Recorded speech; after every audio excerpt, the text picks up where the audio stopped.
Going through the numbers and the reports you shared, it's kind of staggering. Mm-hmm. Mental health conditions, they're contributing to something like 290 million disability-adjusted life years. DLs, right? Yeah, Across the globe. that's the one. A huge number. Think about that. Nearly 300 million years of healthy life lost or impaired. Yeah. But then you see the funding side. Yeah. Only about 2% of government healthcare funding worldwide actually goes to mental health. Right. It feels like a massive mismatch, doesn't it? It absolutely does. It really shines a light on a critical global challenge, you know? This immense weight of mental health conditions often just isn't addressed because, well, the investment isn't there. And that's Exactly. precisely what we're diving into today. We're looking at this important report from the McKinsey Health Institute. Okay. We're going to unpack how interwoven mental health and non-communicable diseases, NCDs, let's call them, really are. Right, the link between them. Yeah. And maybe more importantly, we'll see why putting money into mental health isn't just about, individual well-being. It's actually a smart economic move, Oh, okay. and it's vital for improving overall global health. So our mission really is to pull out those key insights for you, show how tackling mental health is actually central to tackling that broader NCD crisis, And can boost the economy. and can give a real jolt to the global economy. Absolutely. Okay, let's get into it then. The report really hits you with the sheer scale right away. Mm-hmm. So for 2025, mental health conditions are pegged at around 183 million dailies globally. Yeah, that's the headline figure for direct impact. But what really grabbed me was that the vast majority of that, like a whopping 170 million dailies, Lion's share. is due to morbidity, years lived with disability, Yeah, not mortality. exactly.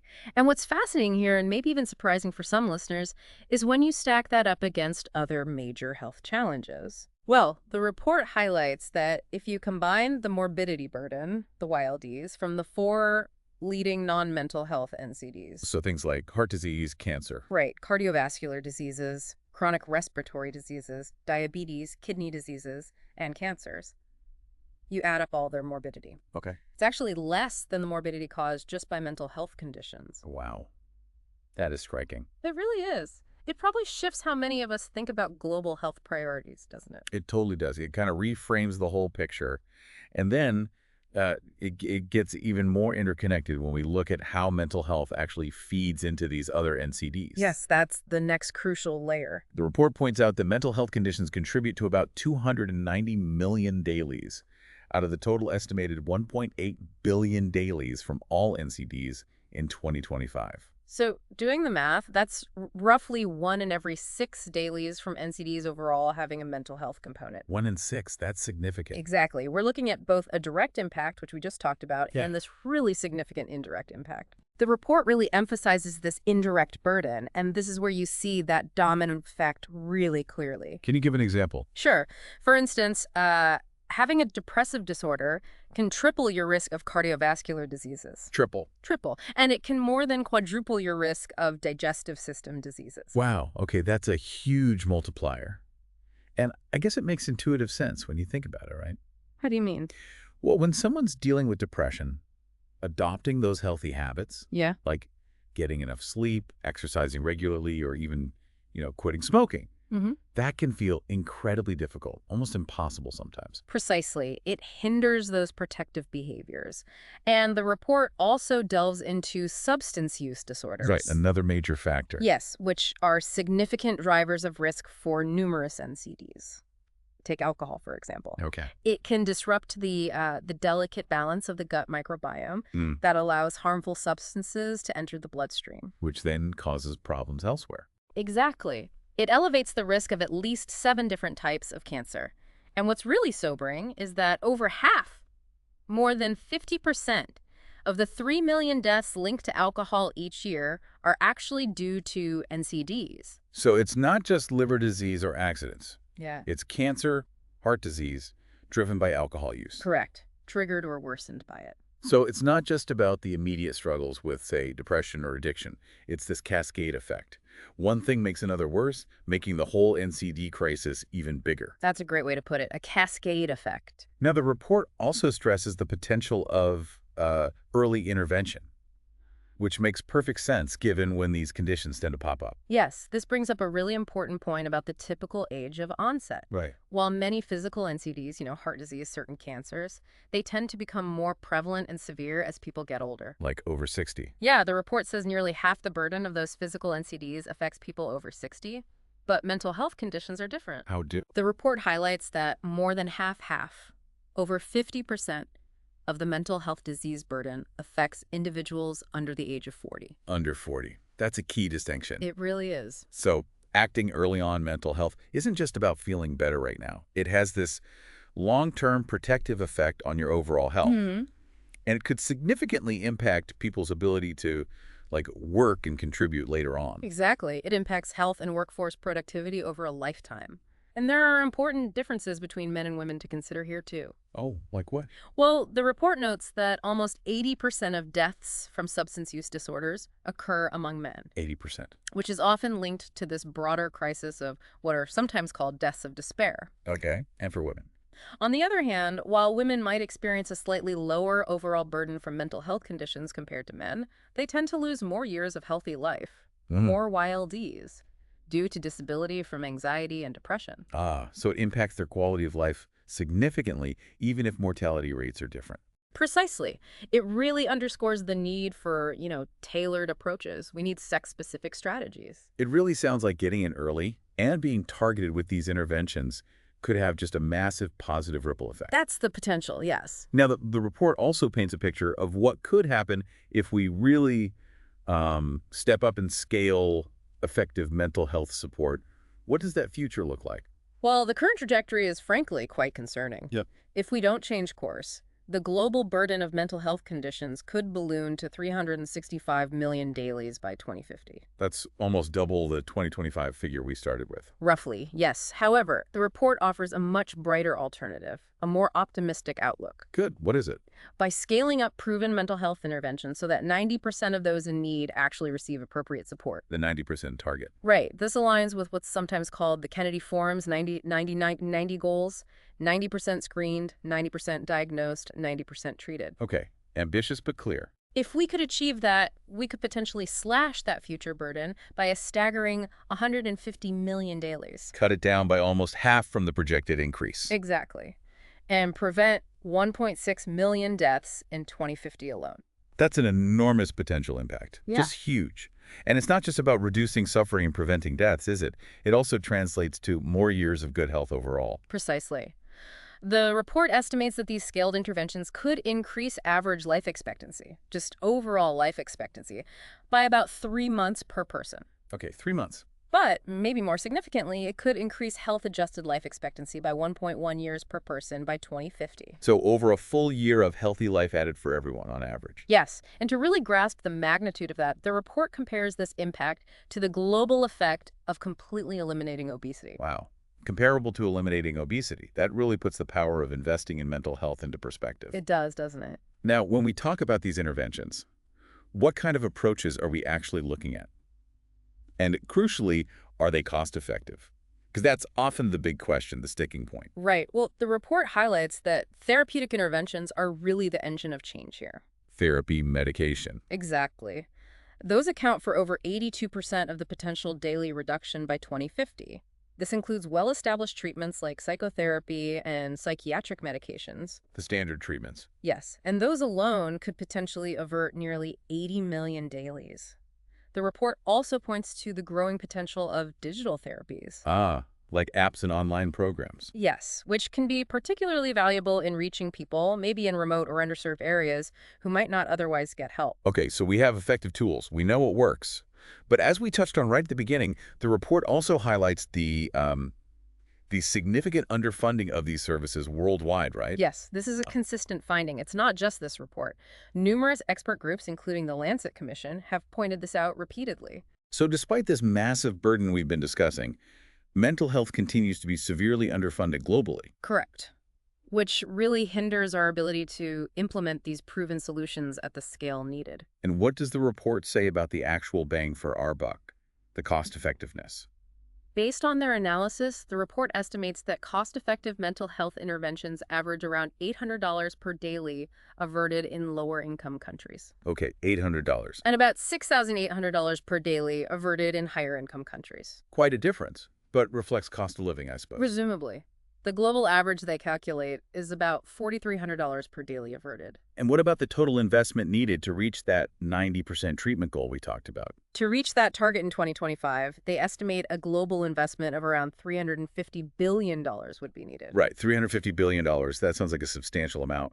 But I think the report mentioned a slightly different figure from another organization, United for Global Mental Health. That's right, yeah. The report notes that United for Global Mental Health estimated a $200 billion mental health financing gap. So why the difference? $350 billion needed versus a $200 billion cap. It really comes down to how they approach the calculation. Their methodologies were different. Okay. McKinsey used a bottom-up approach. They looked at the costs of scaling specific interventions, like therapy or medication, to reach that 90% target population. Cost per person, scaled up. Essentially, yes. United for Global Mental Health used more of a top-down analysis. They looked at what funding countries would need to meet recommended overall spending levels on mental health as a percentage of their health budget. Okay. Different ways of slicing it. Exactly. But the crucial takeaway, despite these different methods and slightly different numbers, is that both analyses point to the same fundamental truth. Yeah. We are significantly underinvesting in mental health care right now. There's a major gap. Right. So regardless of the exact number, there's a clear and significant gap between what's needed and what's currently being allocated. But the report goes beyond just the health improvements, doesn't it? Yes, absolutely. It also talks about the substantial economic benefits. This idea of a brain economy is really interesting. It is, isn't it? The report projects that scaling up mental health interventions could unlock, well, a truly staggering $4.4 trillion in additional global GDP by 2050. $4.4 trillion. Trillion. It's a massive economic impact. And it stems from several key areas, or levers, as the report calls them. Okay, what are they? Firstly, pretty straightforward. Better mental health directly translates to lower rates of absenteeism from work. People miss fewer days. Makes sense. Secondly, by preventing premature deaths, you keep more people contributing to the economy for longer. Right. Longer working lives. Thirdly, it boosts overall productivity by reducing presenteeism. Presenteeism. Yeah. That's when people are physically at work but not really functioning well? Exactly. They're there, but not fully productive because of their mental health struggles. Better mental health means better focus and output. Okay, that's a big one. And fourthly, there's a longer-term effect. By supporting children's mental health and consequently their educational attainment, we're essentially building a more capable and productive future workforce. So it's really a long-term investment in human potential, isn't it? Which pays off economically down the line. Precisely. And what's the overall return? If you invest $1, what do you get back? The report estimates that for every dollar invested in scaling up these mental health interventions, we could see an economic return of $5 to $6 in global GDP. $5 to $6 back for every $1 invested. That's the estimate. It's a really compelling return on investment, ROI. And it strongly argues that prioritizing mental health isn't just a cost. It's a significant economic opportunity. That really shifts the perspective, doesn't it? It's not just a healthcare issue. It's actually a core economic strategy. It should be viewed that way, yes. So based on all of this huge burden, the link to NCDs, the potential of interventions, the economic case, what kind of strategic shifts and key recommendations does the report ultimately lay out? Well, the central message, really, is that effectively tackling the burden of NCDs requires us, globally, to prioritize evidence-based mental health interventions. Make it a priority. And significantly increase the funding allocated to them. We need both. The Lancet Commission's funding targets get a mention. Remind me what those were. They suggested that lower-income countries should aim for 5% of their health budget going to mental health, and higher-income countries should aim for 10%. Okay, 5 and 10%. Those are highlighted as potentially important benchmarks for countries to consider as goals. That seems like a concrete starting point, at least for governments. Right. But the report also emphasizes a broader approach, right? Not just government funding. Absolutely. It calls for a comprehensive public health strategy, one that involves collaboration across all sectors, public, private, social sectors. Everyone needs to be involved. Yes, and it highlights the crucial role of catalytic donor funding, especially to get things moving, maybe in lower resource settings. Given how interconnected mental and physical health are, engaging a really diverse range of stakeholders, well beyond just the traditional mental health organizations, is essential. And even within the budgets we currently have, Sure. the report suggests there's potential for more strategic, maybe more impactful spending, doing more with what we've got. Yes, that's a key point, too. There's a need to reallocate funding within mental health budgets, How so? moving away from potentially over-reliance on institutional care, like long-term psychiatric hospitals, which currently consumes a large portion, maybe around 66% of government mental health budgets in many places, Okay, shifting away from institutions towards what? towards more accessible and often more cost-effective community-based approaches. Things like integrating mental health care into primary care, into schools, into other existing healthcare pathways. Make it easier to access, closer to home. Exactly. And the report mentions successful models like the WHO's Mental Health Gap Action Program, MHGAP, and UNICEF's work on mental health and psychosocial support, MHPSS, as crucial examples of this kind of integration in action. So it's not just about pouring more money in blindly, but about being smarter, more strategic about how those resources are deployed to actually reach more people effectively where they are. That's a perfect summary of that point. Smarter, more strategic spending. Ultimately, this report really just underscores that fundamental connection, doesn't it, between our minds and our bodies, and how addressing one is absolutely crucial for tackling the other. Precisely. By truly recognizing this, unbreakable link and then making these strategic investments in mental health, we have a real chance, a chance to significantly reduce the growing burden of NCDs, help people live longer and healthier lives, And the economic boost. and unlock substantial economic growth along the way. It's a win-win-win. So, okay, to try and bring it all together then. Mental health conditions represent this massive, often overlooked burden of disease globally. Yeah. Even exceeding major physical NCDs in terms of years lived with disability. Right, the morbidity aspect. These conditions also significantly contribute to and worsen other NCDs like heart disease and diabetes. Huh.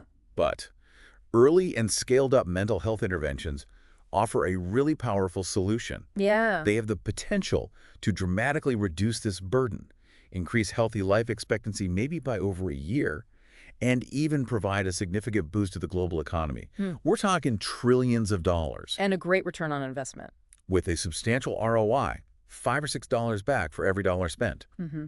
Achieving this, though, it requires a fundamental shift A big shift. in how we prioritize and, crucially, how we fund evidence-based mental health care, moving it from the sidelines to the center. That's a really clear and concise summary of the key insights, I think. Covers the main points well. It really makes you think, doesn't it? I mean, these insights challenge some of our maybe long-held assumptions about healthcare and even economic progress.